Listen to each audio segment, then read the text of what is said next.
Hi friends good morning एबे है सका 5टा गाधे पाधे सिंदूर लगाऊँ आपण मोर डेली सका रुटीनटा मुझे सेयार करुँच।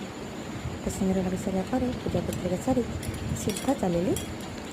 रोषे घर कारण मो पुअर टिफिन फरमाइश नब मैगी। तो मैगी टे बनईदेली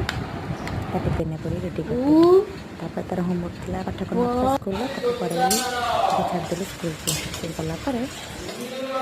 से गलापर आम कखा बुट तरकारी कषिली पुअर छोट पुअर सीधा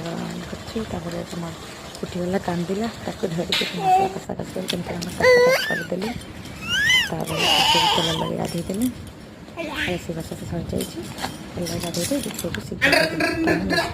दिन 10टा सीधा कर